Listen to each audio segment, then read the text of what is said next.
Giovedì 15 giugno 2022, un cordiale saluto a tutti voi carissimi amici radioascoltatori e benvenuti ad un nuovo appuntamento con Edicola Belun, la rassegna stampa di Radio ABM.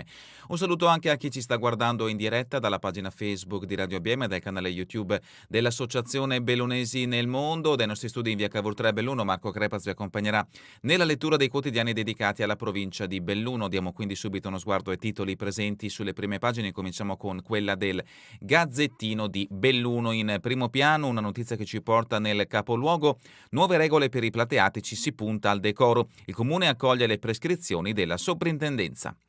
Il titolo principale invece riguarda il mondo scolastico nel territorio bellunese, maturità, arruolati i prof in pensione, anche 8 insegnanti già a riposo tra i 44 presidenti delle commissioni che esamineranno i 1500 studenti bellunesi. 1501 questo numero di studenti che da mercoledì sosterranno gli esami di Stato. La macchina si metterà infatti in moto lunedì con la cosiddetta riunione preliminare. Sono 44 le commissioni che si insedieranno in provincia di Belluno fra i circa 130 commissari esterni, 14 dei quali provenienti da fuori provincia. Finora se ne sono dimessi 4, ma gli uffici hanno già provveduto a sostituirli. E per coprire la necessità di 44 presidenti si attinge anche a presidi e professori in pensione, 8 al lavoro in questo esame. La foto di copertina: Belluno, soccorso alpino in azione ieri sulla Schiara, esercitazione da brividi sul Burel.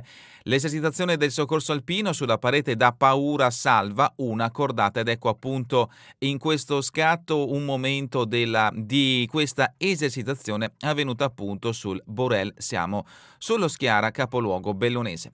Fatti di cronaca: Belluno, la cocaina, 60 grammi sono per me, sono tossicodipendente, la droga era per uso personale. Ha spiegato così il possesso di 60 grammi di cocaina a Zedine El Gadfa, 45enne, arrestato lunedì con l'accusa di spaccio. L'indagato, affiancato dall'avvocato Resenterra, ha risposto alle domande del GIP nell'udienza di convalida dell'arresto svoltasi ieri.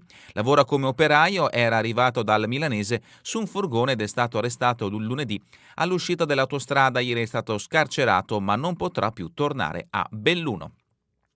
L'inchiesta: botte in questura a Verona, il bellunese al giudice: ho solo reagito a uno sputo. Dei 5 poliziotti arrestati per la presunta tortura alla questura di Verona, ieri nell'interrogatorio di garanzia ha parlato solo il bellunese. Davanti al GIP ha sostenuto di aver picchiato il soggetto fermato in risposta ad uno sputo.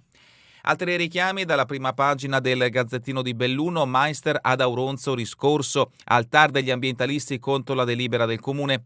Pieve di Cadore, arte e cultura, estate tizianesca, 50 eventi in rampa di lancio. E ancora Feltre, la stazione sarà olimpica, 3 milioni per rinnovarla.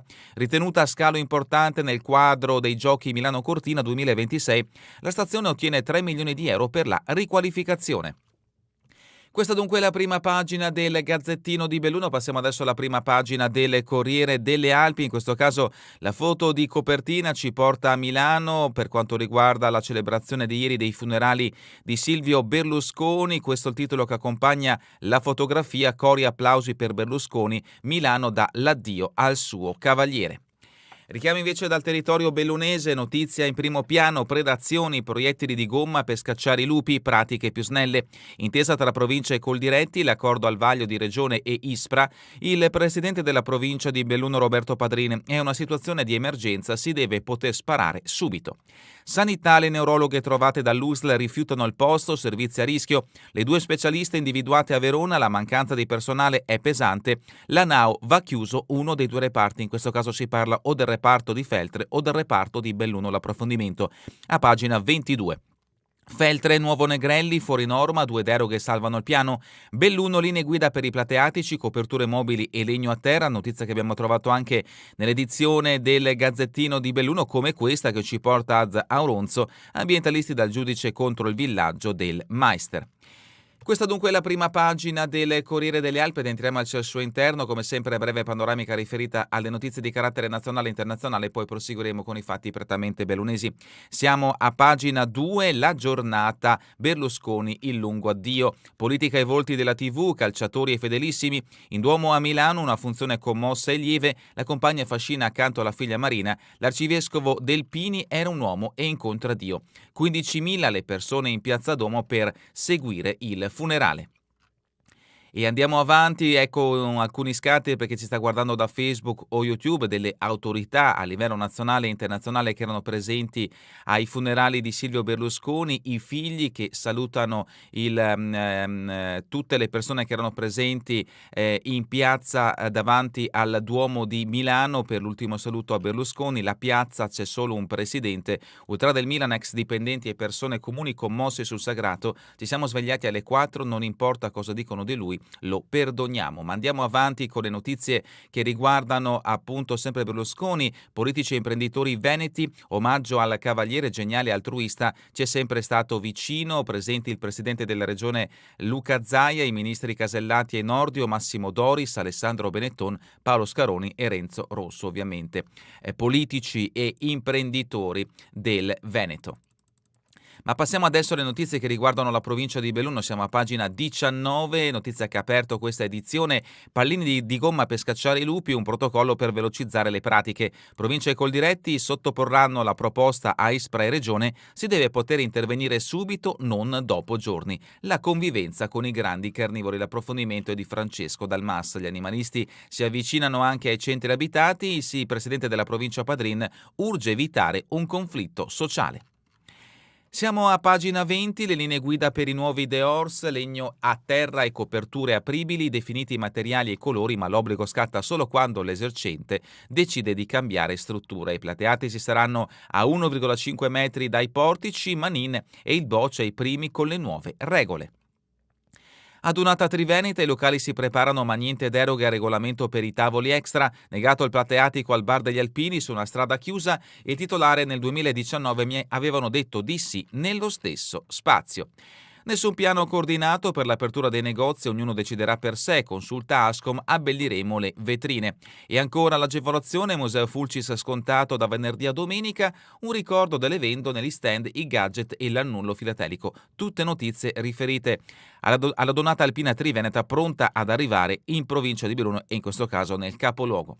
Ma adesso si parla di sanità al corto di medici, siamo a pagina 22, le due neurologhe rifiutano di venire all'USL numero 1, le specialiste individuate a Verona non sono disponibili, la NAO troppi rischi, bisogna chiudere Feltre o Belluno. Le due neurologhe individuate dall'USL numero 1 Dolomiti dalla graduatoria dell'azienda universitaria di Verona hanno declinato l'offerta, cioè hanno scelto di non firmare l'assunzione a tempo indeterminato proposta dall'azienda veronese. Ciò riaccende il problema del servizio di neurologia degli ospedali di Belluno, dove la carenza di professionisti è maggiore e di Feltre. Al momento la situazione è tamponata con un sistema di guardie a giornate alterne, in parte a Feltre e in parte a Belluno, ma la soluzione adottata dall'azienda non piace alla NAO che ora, venuta meno la possibilità di rimpolpare in tempi brevi l'organico, chiede di chiudere uno dei due reparti. Il nuovo piano organizzativo messo in atto dall'azienda da maggio si sta dimostrando sempre più per quello che è, uno spreco di energie, rappresenta un pericolo per la sicurezza del paziente, dice il segretario regionale della NAO, il bellunese Luca Barutta. Se un paziente ha un problema di ictus e ha la fortuna di arrivare a San Martino in quel 40% delle giornate del mese in cui di notte e nei festivi c'è lo specialista di guardia, bene, ma se dovesse poi aggravarsi dopo qualche giorno in un turno non presidiato, il medico di guardia dipartimentale, solitamente internista, dovrebbe chiedere come minimo una telerefertazione al neurologo a Feltre, che dovrebbe avere una forte capacità intuitiva per capire cosa succede, oppure decidere di mandare il paziente in rianimazione, ma in questo modo si rischia di intasare le rianimazioni di casi che non si riesce a gestire. Il bilancio Dolomiti Bus chiude i conti con 400.000 euro di utile, utenti in calo, pochi autisti. Siamo a pagina 23, nel furgone aveva rifornimento di coca, arrestato e rilasciato. La polizia ha bloccato il veicolo uscito dall'autostrada A27, sequestrati anche un bilancino di precisione e 2 telefoni. Notizia di spalle, l'esercitazione del soccorso alpino con 13 volontari sull'emozionante Burel, notizia che ha aperto come foto di copertina l'edizione del Gazzettino di Belluno. E adesso invece una notizia che riguarda anche l'Associazione Bellunesi nel Mondo. Nasce Siamo Italia, una rubrica dell'ABM sulla vita degli emigranti, raccontare la ricchezza e la varietà dei contributi esportati all'estero dall'Italia grazie ai talenti che vivono e lavorano al di fuori dei confini nazionali e dare risalto a storie di persone che hanno raggiunto importanti traguardi nei loro nuovi paesi di residenza, ma non sono note al grande pubblico. Sono questi gli ingredienti di Siamo Italia, il nuovo progetto che l'Associazione Bellunesi nel Mondo ha realizzato con il contributo della direzione Direzione Generale per gli Italiani all'Estero del Ministero degli Esteri. La presentazione si terrà domani in sala ABM alle ore 11, ingresso libero. Siamo a pagina 24, Feltre, il progetto del Negrelli violava le regole edilizie e salvato da 2 deroghe. La scuola da abbattere era vincolata come architettura esemplare del Novecento, la nuova sarà 1 metro più alta di ciò che lì si può costruire, corsa in consiglio. L'assessore Bona, meccanismi infernali, ma abbiamo sanato noi la situazione. E sempre a proposito del Consiglio Comunale di Feltre, ipotesi caserme e tempi dei lavori, scintille in aula tra gli schieramenti. Il sindaco Fusaro ha difeso il tentativo di portare la sede alla Zanetelli, per Enzine Del Bianco, consiglieri di minoranza, al Boscarizza sarà un investimento importante. Rimaniamo a Feltre, strade in zona industriale, scambio di competenze per abbassare la velocità e ancora artigianato, mostra pronta al via con videomapping dedicato a Rizzarda e visita ai musei. Notizia sempre che riguarda la tradizionale mostra dell'artigianato che si svolgerà a breve a Feltre. Sempre dal Feltrino, Cesio Maggiore, internet veloce, lunedì si riparte, lavori stradali al via da Marsiai. Il sindaco Zanella soddisfatto, questa è la volta buona per completare l'opera. La fibra era stata posata a Busche in centro, poi lo stop per mancanza di ditte. Possibili disagi alla circolazione per gli scavi lungo la viabilità. Anche da Arsie un aggiornamento, notizia di spalle, parcheggio Rivai, aperto il cantiere. Spostiamoci in Valbelluna, Limana, migranti, il comune lavora ad un progetto di inclusione sociale, un corso di salute e di sicurezza sul lavoro per i 2 ospiti per avviarli a piccole attività in prospettiva di un lavoro stabile. La sindaca De Zanette, la nostra gente sta aiutando i ragazzi anche a disbrigarsi nella vita quotidiana, gestire i flussi non tocca ai municipi e muoverci è difficile, però è una comunità che sa accogliere. Sedico è attivo da alcuni giorni con lo sportello online Valpe porta i servizi nelle case dei cittadini.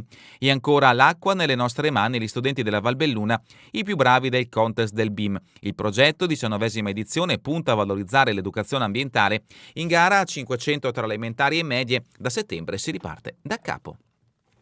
Siamo a Longarone con pagina 28, ampliamento della Metalba, la provincia dica di no. Un gruppo di cittadini chiede un giudizio negativo di compatibilità ambientale, tra gli altri persistono elevati rischi di gravi incidenti e di calamità. Donati 3.400 euro all'asilo di Tambre con il calendario della ditta Azzalini. Le 12 splendide foto di Tita Lorenza Fain raccontano il lavoro di chi opera nei boschi. Longarone, l'esplosione all'Ecorav, diagnosi di politrauma, domani c'è lo sciopero. E continuiamo con la Val di Zoldo, pagina 29, attacco con dati falsi alla casa di riposo, sindaco infuriato e procurato allarme. La consigliera regionale dei Verdi, Guarda, ha presentato un'interrogazione nella quale arriva a suggerirne la chiusura. L'ispezione dell'USL ha confermato il rispetto degli standard e la corretta gestione. Selva di Cadore, spese e soldi della madre, ex carabiniere assolto, non è stato peculato. Agordo è stato il barista a malmenarmi, indagini in corso. E ancora dalla Val di Zoldo, la regola grande di Coi in assemblea sabato 24 giugno. Per i residenti di La Valle, ecocentro chiuso fino al 13 luglio, potenziato Agordo. Rimaniamo nell'Agordino, Falcade, pagina 30, volumi edificatori sulla piana, rebus ancora senza soluzione. Pur tra alti e bassi, prosegue il dibattito tra il comune e i privati, la presenza di tanti soggetti proprietari non aiuta a dirimere la questione. Gli interessi sulla zona sono di natura diversa e metterli insieme è un'impresa ardua. Ancora da Falcade, notizia di spalle, lunedì sera il collegamento col Passo Valles tra i temi caldi del Consiglio Comunale. Sempre dalla Val di Zoldo, gli impianti saranno aperti nei prossimi 2 weekend, si parla ovviamente degli impianti di risalita per i turisti e ancora il Bon dell'Ansuda, aromi, suoni e sapori della primavera. Sabato e domenica, quinta edizione della festa, nel cartellone c'è davvero un po' di tutto, notizia che in questo caso ci porta sempre nel comune di Falcade. Pagina 31, Cortina, un'anima sempre più pet friendly, 4º anno del cartellone estivo dedicato a chi va in vacanza con il cane, da sabato in distribuzione la nuova guida gratuita. Nuvolao, festa tripla, i 140 anni del rifugio, quelli del CAI Cortina e l'apertura di stagione. Pieve di Cadore, dibattito con il dottor Gatto, suicidi e il non sapersi aprire che fa schizzare in alto i casi. Siamo a pagina 32, Auronzo, ambientalisti al TAR contro il villaggio dei Meister a Collalto, comune nel Mirino. MV e Italia Nostra chiedono di annullare la delibera che riconosce un rilevante interesse pubblico al piano. Dalla rubrica Cultura e Società, il libro Inventario della memoria dei Veneti che siamo stati per essere chi siamo stati per essere chi siamo, Francesco Iori ripercorre nel suo nuovo lavoro storie e tradizioni su cui si edifica l'identità di un popolo. Continuiamo con la rubrica Giorno e Notte, eccola qui che riguarda proprio la provincia di Belluno, la musica blu and soul accasata sulle Dolomiti tra aziende agricole, arene naturali e l'antica segheria, 20 appuntamenti per parlare anche di temi sociali, notizia che ci porta a San Vito di Cadore. Altra iniziativa, a parte Cansiglio invita a 4 giorni nella foresta immersi nella natura. E sempre da Giorno e Notte, ultimi lavori agli stand, torna il Campanotto, 8 giorni di cucina, musica, eventi e sport. La festa di Castione al Via Domani con una cena di pesce, subito le esibizioni di Jam Boy, DJ Ela e il liscio dei Rodigini. Passiamo allo sport, da Alleghe al tetto del mondo, Cassidi alza la Stanley Cup, hockey su ghiaccio, il grande ex ha guidato i Vegas Golden Knights alla loro prima vittoria in NHL e De Biasio sono felice come tecnico ha saputo partire dalla gavetta per arrivare in cima. Curling, 24 squadre e molti big da oggi al trofeo Città di Cortina. Calcio di Serie D, da Luis Enrique alla Dolomiti preso lo spagnolo Pablo Perez. Calcio di eccellenza, a Pradebon resta, Cavarzano ha perso Floris, in porta si cerca Solagna, Fiabane molto richiesto. Calcio mercato promozione, il Borgo Scatenato vince l'asta su Onesco e batte la concorrenza del Cavarzano. De Battista un lusso, non è stata una questione di soldi e ora il mirino rossoblù è puntato su Fiabane e Fremiotti. L'estate dei tornei, la gelateria da Po alza al cielo il Memorial Burzacca. La Scala battuta in finale a Cortina, Gianluca Vespignani, capocannoniere con 10 gol, Simone Pandolfi, miglior portiere. Ed ecco alcuni scatti delle squadre che si sono fronteggiate in questo torneo, in quelle di Cortina. Anche da Santa Giustina Formegana in semifinale, Sartena ai quarti, questo per quanto riguarda la seconda giornata del girone B del torneo Plavis. E terminiamo con le previsioni del tempo in Veneto per la giornata di domani. Fino al mattino cielo sereno o poco nuvoloso, di pomeriggio nuvolosità in aumento a partire dai monti fino a cielo anche coperto a tratti, di sera rasserenamenti. È davvero tutto per questa edizione di Edicola Belluno e vi ricordo che torneremo in replica questa sera via streaming alle 20 domani mattina all'1 ora locale italiana. A voi tutti un buon proseguimento di giornata in compagnia come sempre di Radio ABM, la web radio dell'Associazione Bellunesi nel Mondo.